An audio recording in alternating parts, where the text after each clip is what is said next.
Hello everyone, I am Jahangir Tadvi.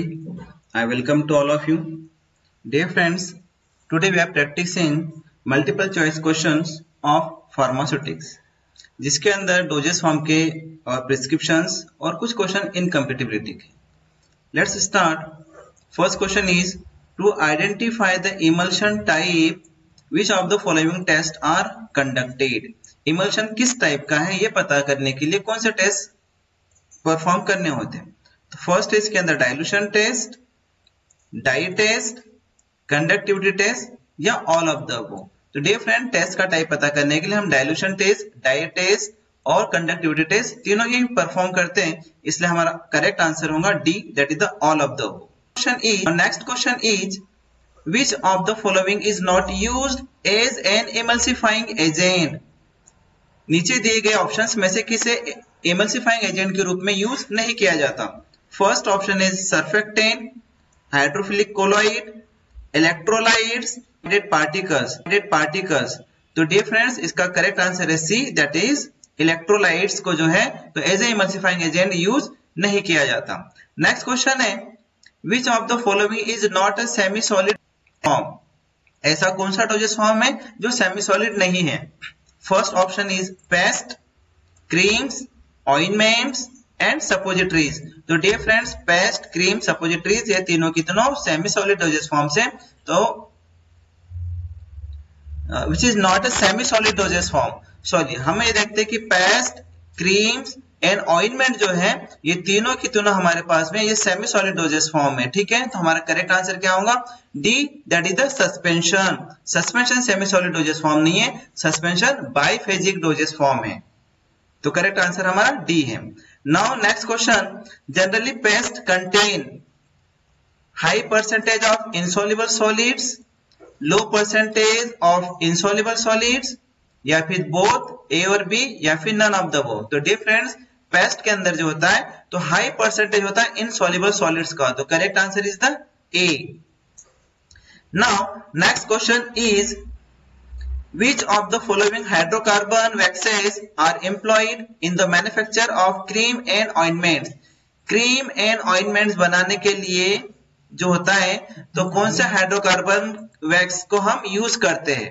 First option paraffin wax, ceresin, both या फिर none of the above. तो इसका correct answer सी है, that is the both. दोनों को ही तो होता है, तो हाइड्रोकार्बन वैक्सेस को यूज किया जाता है in the manufacture of cream and ointments. चलिए नेक्स्ट क्वेश्चन देखते हैं, that is in the preparation of vanishing cream which type of bases are use generally. Vanishing cream की मैन्युफैक्चरिंग के लिए कौन से बेस यूज किए जाते हैं, किस टाइप के बेस यूज किए जाते हैं. ठीक है, तो अपन देखते हैं इसमें absorption base, hydrocarbon base, water removable base या फिर नन ऑफ द अबव. तो हमें करेक्ट आंसर इसका B, that is the water removable base use किए जाते हैं for the manufacture of vanishing cream. Now next question is in the preparation of cold cream which type of base are use generally. ठीक है, cold cream बनाने के लिए कौन सा बेस यूज किया जाता है, absorption base, water removable base, hydrocarbon bases या फिर नन ऑफ द अबव. तो इसका जो करेक्ट आंसर है that is the A, absorption base. Absorption base का यूज किया जाता है for the preparation of cold cream. Next question is water soluble bases are also known as. Water soluble bases को क्या कहा जाता है, greasy ointments, greaseless ointments, both या फिर नन. तो इसका करेक्ट आंसर है dear friend B, that is the greaseless ointment बोला जाता है वाटर सॉल्युबल बेसेस को. Now next question is suppository is generally intended for use in. Suppositories को जनरली कहाँ यूज किया जाता है, रेक्टम में, वेजाइना में, यूरेथ्रा में या फिर all of the above. Dear friends, suppository जो होता है बॉडी कैविटी में इंसर्ट की जाती है, वहां पे यूज किया जाता है. रेक्टम, वेजाइना और यूरेथ्रा ये तीनों की तीनों हमारी बॉडी की कैविटीज है, इसलिए तीनों में यूज किया जाता है. इसका करेक्ट आंसर होगा D, that is the all the above. Now next question is vaginal suppositories also called as. Vaginal suppositories को और क्या कहा जाता है. First option pessaries, simple suppositories, bougies या फिर नन ऑफ द अबव. इसका करेक्ट आंसर ए है, that is the pessaries. Next question is Which of the following method is used to manufacture suppositories? First option is hand molding, over molding, compression moulding या all of the above. तो तीनों ही method जो होता है तो suppositories के manufacturing में use होती है। Correct answer is D, all the above. Which of the following is most commonly used? Suppository base. Suppository base में कॉमनली कौन सा यूज किया जाता है? Cocoa butter, PEG plus hexanetriol, PEG 1000 या फिर नन। ठीक है, तो इसमें जो यूज होता है कोका बटर यूज होता है commonly for the formation of suppositories. Now next question is cocoa butter available in the following forms. Cocoa butter किस फॉर्म में अवेलेबल है? अल्फा फॉर्म, गामा फॉर्म या फिर बीटा फॉर्म। तो कोका बटर तीनों form में अवेलेबल है, इसलिए correct answer is the D, all the above. The solidification point of cocoa butter is lies between. Cocoa butter का सॉलिडिफिकेशन पॉइंट कौन सा है? First option 12 to 13 degree Celsius, 20 to 30 degree Celsius, 5 to 10 degree Celsius और none. तो correct answer इसका A है difference 12 to 13 degree Celsius जो होता है तो कोका बटर का सॉलिडिफिकेशन पॉइंट होता है। Now next question is which of the following method is simple and oldest method of preparation of suppositories. Suppositories बनाने के लिए सबसे ओल्डेस्ट और सबसे सिंपल मेथड कौन सी है?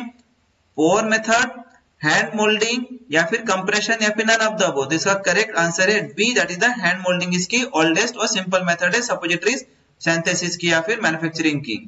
Now next question is suppositories are generally evaluated by. Suppositories को किससे इवेल्युएट किया जाता है? कौन सा टेस्ट है? Melting range test, breaking test, liquefaction test. इन तीनों ही टेस्ट का यूज किया जाता है, इसलिए correct answer D, all the above. Drugs converted to suitable form are known as. Drug को सुटेबल फॉर्म में कन्वर्ट किया जाता है उसको क्या बोला जाता है? Excipients, source of drug, dosage form या एपीआई। तो इसको बोला जाता है डोजेज फॉर्म। ओके, जैसे टैबलेट, कैप्सूल, इमल्शन, सस्पेंशन। एक्सिपेंट्स वो होते हैं जो ड्रग के साथ में ऐड किए जाते हैं, उसको एक्सिपेंट्स भी बोला जाता है या फिर एडिटिव्स भी बोलते हैं। Now every dosage form is combination of drug and different kind of the non drug components are called। देखिए मैंने इसके प्रीवियस क्वेश्चन में बता दिया कि ड्रग के साथ में जो भी नॉन ड्रग सब्सटेंस यूज किए जाते हैं उसकी स्टेबिलिटी के लिए होते हैं या फिर फॉर्मेशन के लिए, तो उसको एक्सिपेंट्स बोलते हैं। तो वही क्वेश्चन आ गया है, बट यहाँ पर इसको बोला गया एडिटिव्स। करेक्ट आंसर इसका है ए, एडिटिव्स। ठीक है, ड्रग के साथ में नॉन ड्रग सब्सटेंस जो यूज किया जाता है उसको बोला जाता है additives. Now next question is simple syrup is saturated solution of. Simple syrup किसका सैचुरेटेड फॉर्म है? सुक्रोज का, डेक्सट्रोज का, फ्रुक्टोज का, नन ऑफ द अबव। तो इसका करेक्ट आंसर है सुक्रोज का। याद रखने के लिए याद रख सकते हो आप, सिरप का एस, सुक्रोज का एस। ठीक है, सिरप सुक्रोज का सैचुरेटेड सॉल्यूशन है। Powders use for external use are. Powder जो एक्सटर्नल यूज के लिए किए जाते हैं उनको क्या बोला जाता है? Dusting powder, bulk powder, divided powder, effervescent powder. इनको बोला जाता है डस्टिंग पाउडर, जिसको एक्सटर्नली यूज किया जाता है।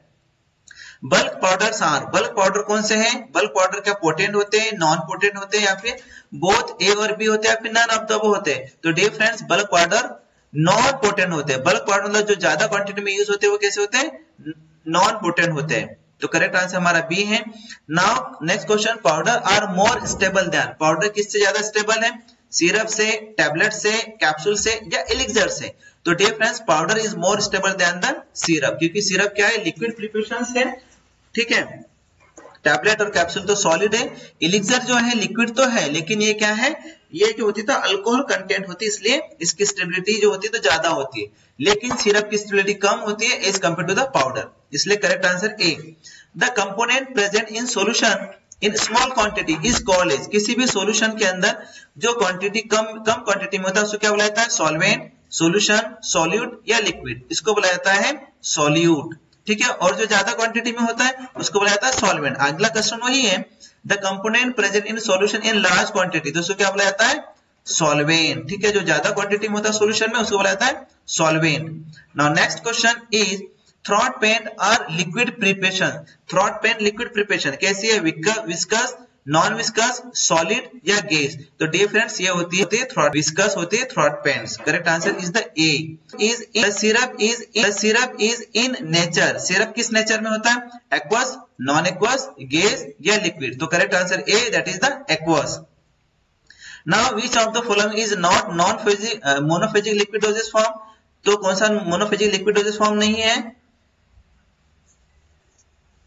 First option solution, gargles, suspension, enemas. तो गार्गल, सोल्यूशन और इनेमा तीनों मोनोफेजिक लिक्विड डोजेज फॉर्म है, बट जो सस्पेंशन है ये बायफेजिक लिक्विड डोजेज फॉर्म है। नाउ इलिक्सर्स क्या है? हाइड्रोअल्कोहलिक लिक्विड, एक्वस, विस्कस या फिर सेमी सॉलिड। तो elixirs are hydroalcoholic liquid. Correct answer is the A. Now next question is,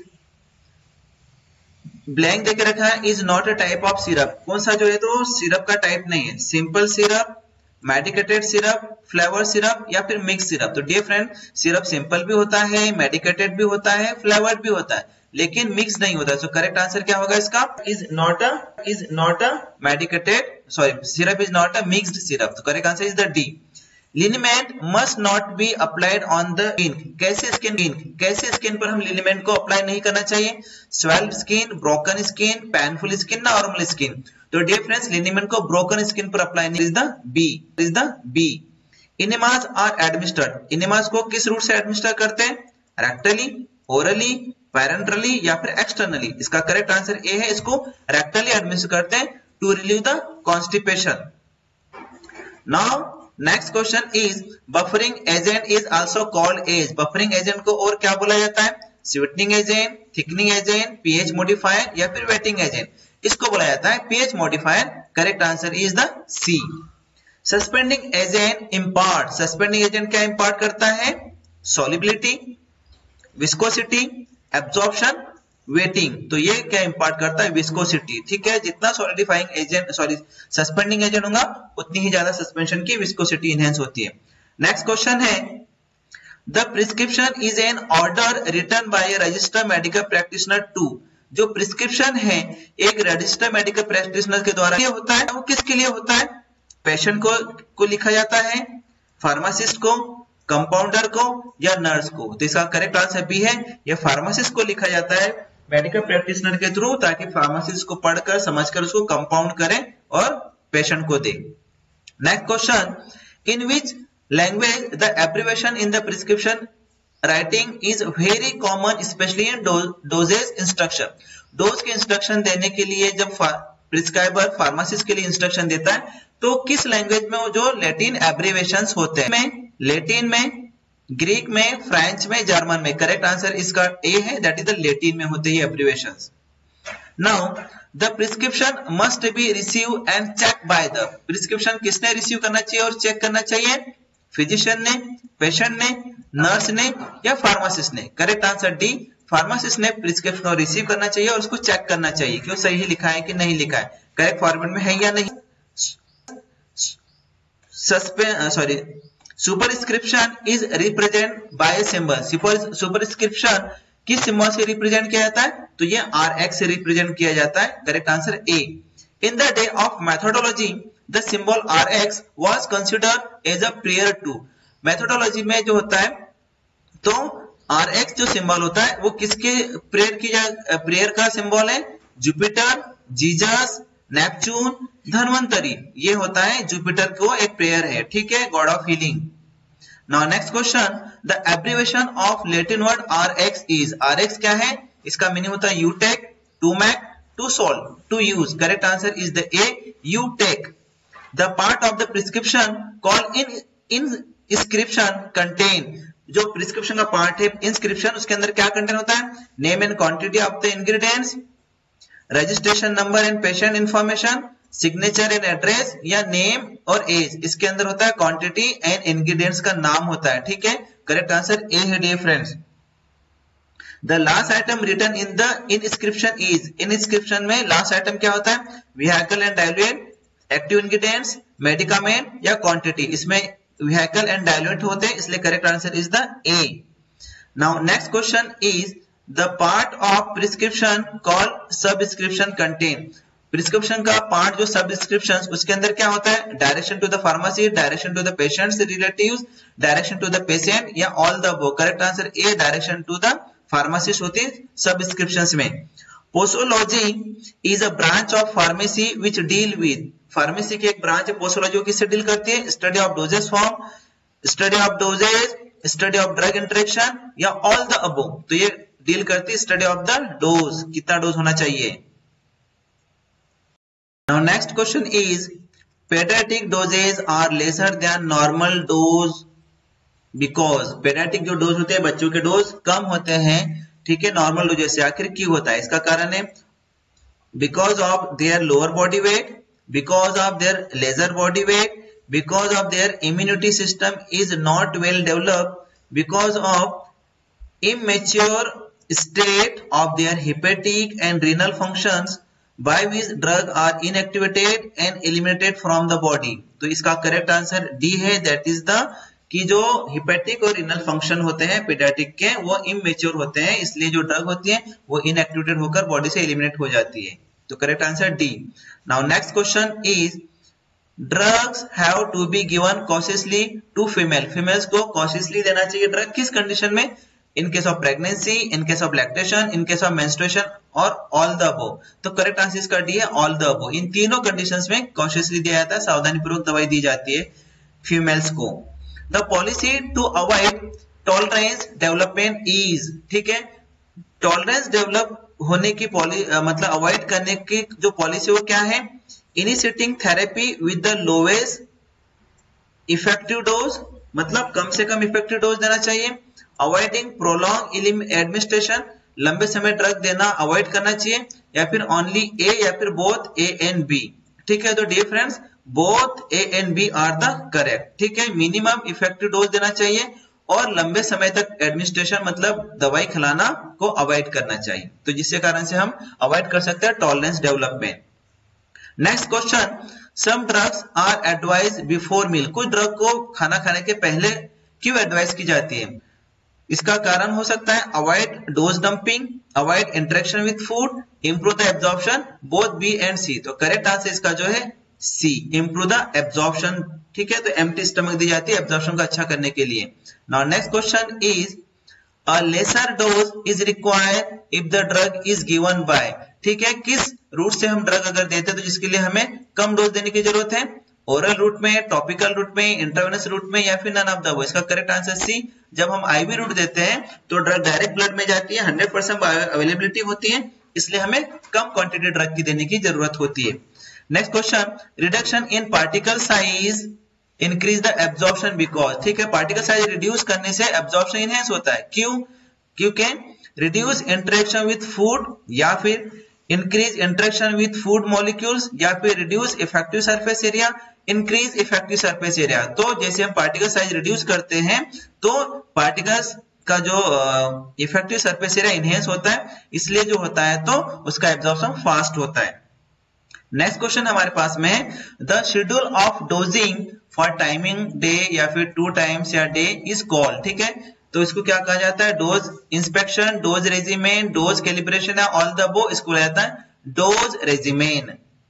now next question is doses of childrens are calculated by Young's formula. Young के formula से जो dose calculate किया जाता है वो formula कौन सा है? तो इसमें जो दे के रखा डियर फ्रेंड्स, इसका करेक्ट फार्मूला है एडल्ट का डोज, ठीक है, इनटू वेट इन केजी और प्लस 12, ठीक है, अपॉन एज प्लस 12। तो ये जो फार्मूला है कलर सी वाला, ये करेक्ट आंसर है। ठीक है, ये है यंग्स का फार्मूला। ठीक है, अगर डीलिंग्स का फार्मूला होता है तो इस प्लेस पे आता 20 आ जाता है। ठीक है, और ऐसा कोई फार्मूला है नहीं इसमें 24 आता हूं, ठीक है, या फिर वेट आता है। डियर फ्रेंड्स, इस क्वेश्चन को मैंने गलती से गलत समझा दिया है। ये जो डोज है चिल्ड्रन का, जो डोज है यंग्स का फार्मूला जो है, इसका जो करेक्ट आंसर है, करेक्ट आंसर इसका ए है, एडल्ट डोज, ठीक है, per day into as in 12, ठीक है, एज इन 12। के फार्मूला में एज आता है, ठीक है, इसके अंदर वेट नहीं आता।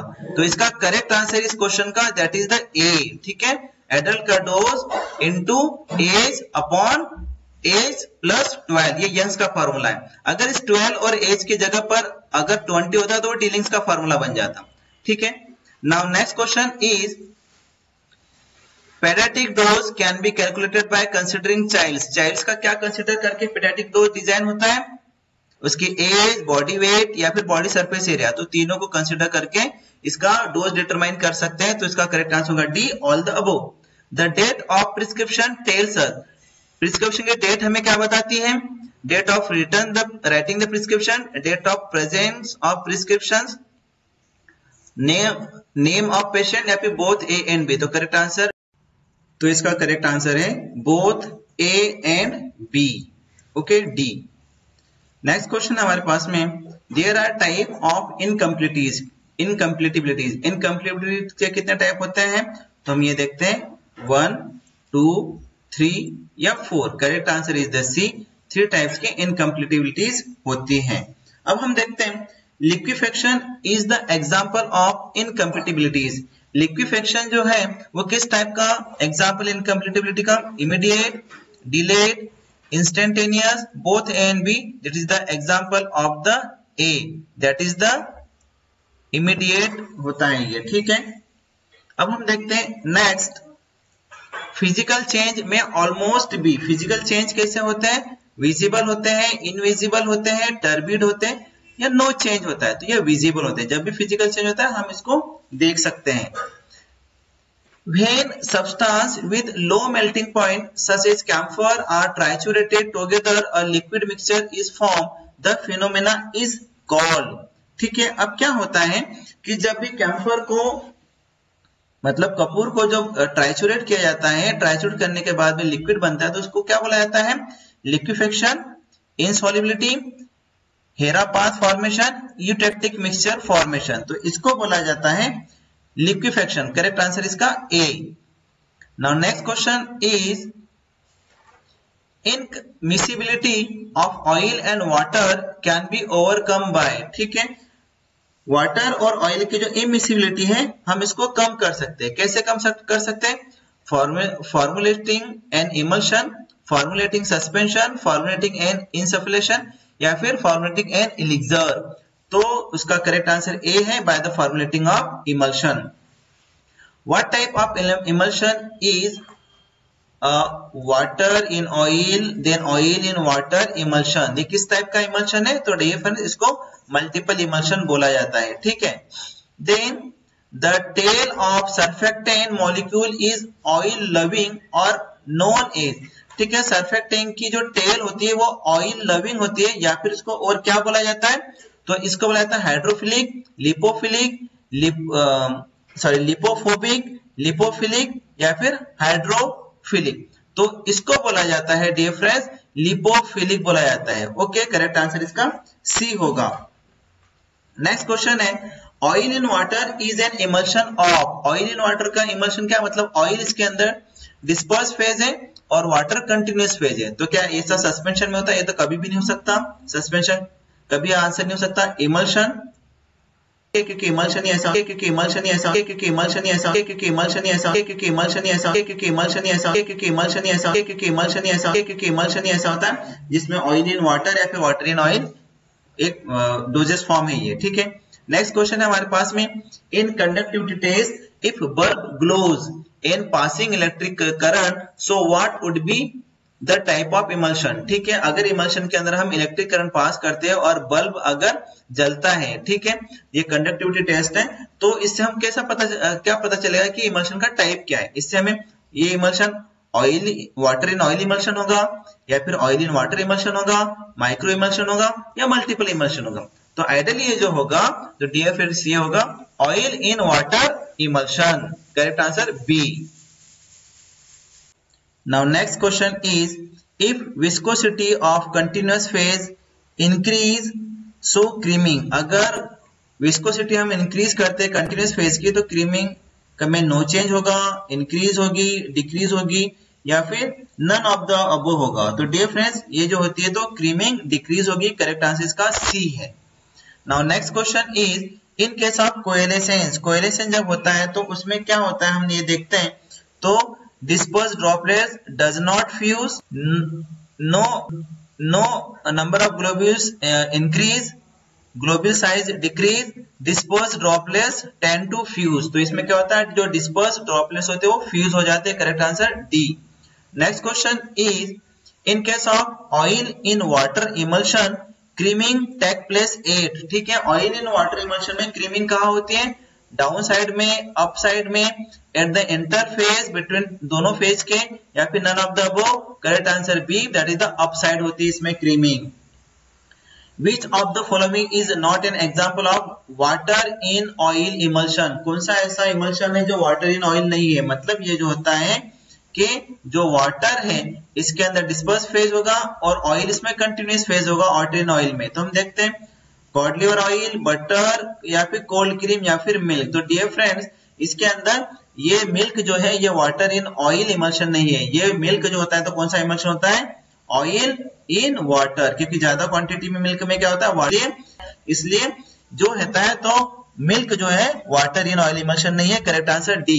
Next question is which of the following is not the method to test the type of emulsion? Emulsion का पता करने की कौन सी मेथड नहीं है? Microscopic method, conductance method, coagulation method या फिर डाई मेथड। तो हम इसमें देखते हैं correct answer C, coagulation method. ऐसी कोई मेथड नहीं है जिससे हम जो होता है ना इमल्शन का पता कर सके, ठीक है, टाइप का। Now next question is which of the following statements regarding emulsion is false? Emulsion से रिलेटेड कौन सा स्टेटमेंट गलत है? ओके, तो हम इसको देखते हैं dear friends. Emulsion can not be separate into their constituent liquid, ठीक है। इमल्शन को हम इसको सेपरेट नहीं कर सकते, क्या ऐसा है?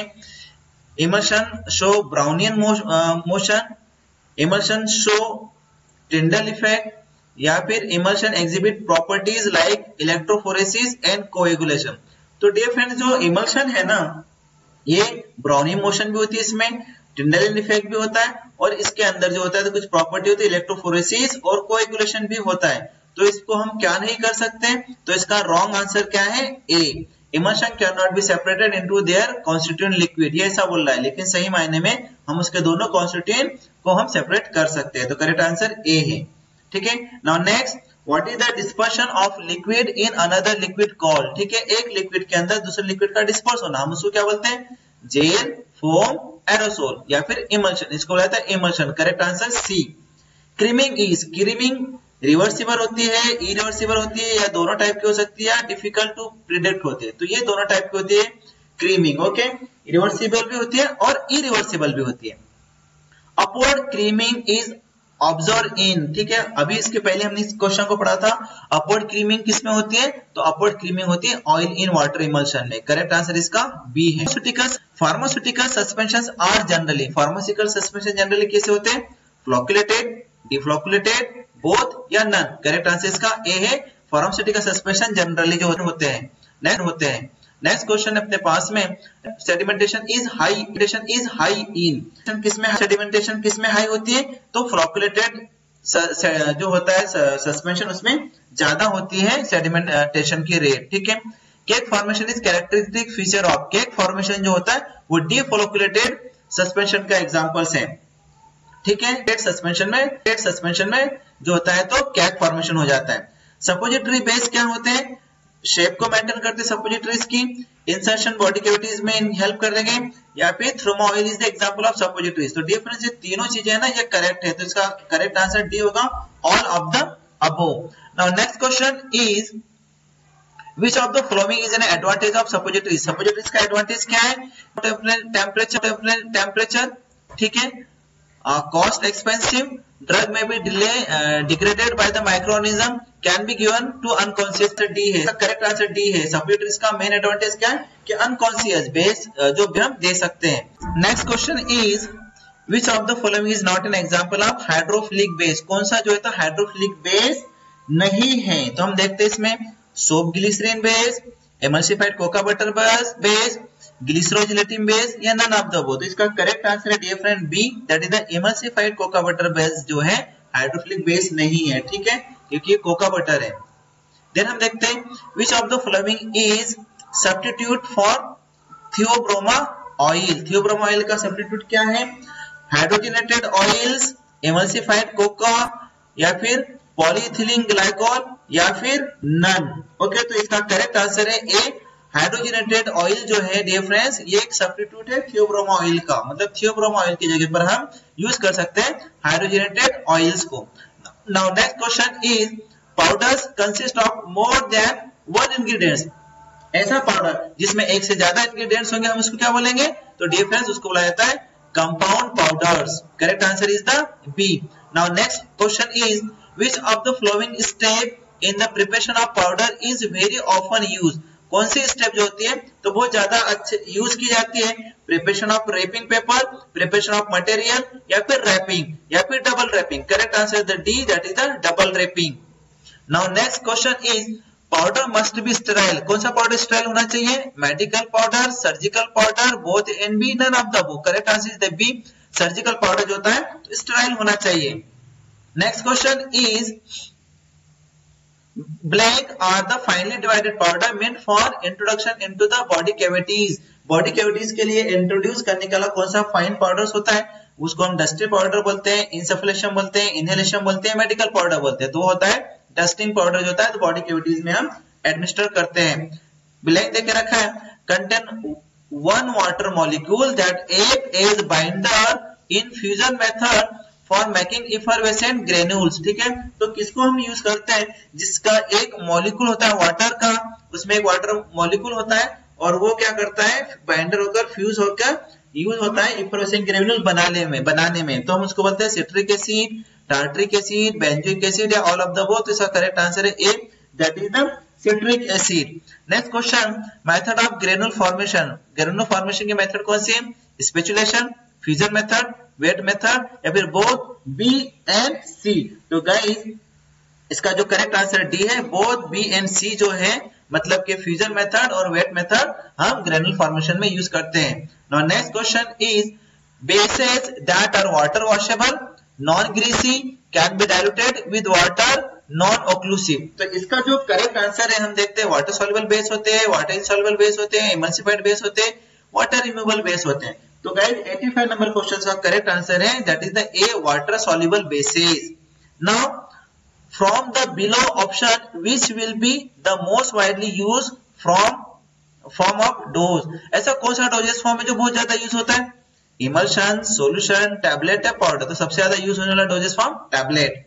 Now next question, elixir contains, elixir के अंदर ग्लिसरॉल 40% होता है, 5 से 40% अल्कोहल, 66.7% सुक्रोज, या फिर नन ऑफ द अबव। तो डियर फ्रेंड्स इसका करेक्ट आंसर जो होता है तो इसका करेक्ट आंसर है बी, दैट इज 5 से 40% अल्कोहल होता है एलिक्सर्स के अंदर। ओके, सुक्रोज ये वाली जो कॉन्सेंट्रेशन ये जो होता है तो सिरप की होती है। ठीक है, तो करेक्ट आंसर हमारा बी है। Next question, gargles must be blank before use. ठीक है, गार्गल को क्या करना चाहिए? कॉन्सेंट्रेटेड करके यूज करना चाहिए, वार्म करके, डाइल्यूट करके, या फिर कूल करके। करेक्ट आंसर सी, इसको डाइल्यूट करके यूज किया जाता है गार्गल्स को।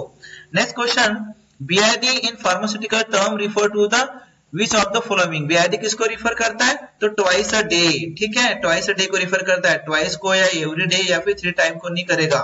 लेटेड term infrequentes mean the following doses form. Infrequentes का मतलब क्या होता है? तो इनफ्रीक्वेंटस का हम जो देखते हैं इसका मीनिंग होता है to be spread on, to be rubbed in, to be swallow, या फिर टू बी eaten। इसका मतलब है to be rubbed in. Okay, the Latin term इनहेच्योर मींस द फॉलोइंग। इनहेच्योर का मतलब होता है different to be inhale. Correct answer is the B. Now next question is when 2 or more drugs are used in combination to increase the pharmacological action the phenomena is called? 2 या 2 से ज्यादा drug को जब हम एक साथ use करते हैं जिसके कारण से उसका जो फार्माकोलॉजिकल एक्शन इनहेंस होता है उसको हम बोलते हैं synergies, tolerance, potentiation, addition crazy. इसको बोला जाता है ए, सिनर्जिज्म बोलते हैं इसको। ओके, तो करेक्ट आंसर इसका ए होगा। Next question, when the action of the drug is opposed by one drug the phenomena is called. जब एक ड्रग दूसरे ड्रग का एक्शन को अपोज करती है, रिड्यूस करती है, एंटागोनाइज करती है, हम इसको क्या बोलेंगे? एंटागोनिज्म, एनाल्जेसिक, एडिक्शन, या फिर एंटीऑक्सीडेंट। इसको बोलते हैं antagonism. Correct answer is the A. Now is the state of psyche and physical drug dependence. Okay, तो हम इसके देखते हैं कि साइकी और ड्रग डिपेंडेंस की स्टेट किसको बोलते हैं? हैबिचुएशन, एडिक्शन, एंजाइटी, या फिर टॉलरेंस। तो इसका करेक्ट आंसर बी है, that is the addiction. Acute tolerance is also known as, acute tolerance को और हम क्या बोलते हैं? तो इसको बहुत इजीली याद रखिए, टैकीफाइलेक्सिस को बोला जाता है एक्यूट टॉलरेंस को। ओके, नाउ नेक्स्ट क्वेश्चन हम देखते हैं dear friends, question number 95 question number 96, genetically determine abnormal और unusual response to the drug, drug का एबनॉर्मल या फिर जेनेटिकल डिटरमिनेंट जब भी बोले तो सिंपल सा आइडियोसिनक्रेजी का आंसर होता है डियर फ्रेंड्स, ठीक है। तो correct answer is the A, idiosyncrasy. Now next is the who is the father of medicine, father of medicine कौन है, Hippocrates. Correct answer is the B. The first edition of IP मतलब Indian pharmacopoeia was publish in, first edition Indian pharmacopoeia का publish होता 1955 में, ये याद रखने वाली चीजें है। Pharmacy act came in force, pharmacy act जो होता है तो फोर्स में कब आया, 1948 में आया था, ठीक है, फार्मेसी एक्ट। और हम ये देखते हैं फार्मेसी काउंसिल ऑफ इंडिया कब स्टेबलाइज हुई, 1949 में, ओके। ये सब चीजें याद रखने वाली है। और लास्ट क्वेश्चन है what is the USP, USP हम किसे बोलते हैं, यूनाइटेड स्टेट फार्माकोपिया बोलते हैं। तो इसका करेक्ट आंसर होगा गाइस सी, ओके, यूनाइटेड स्टेट फार्माकोपिया। तो this one is the 101 questions of multiple choice question. If friends, at last, please like, share and subscribe my channel.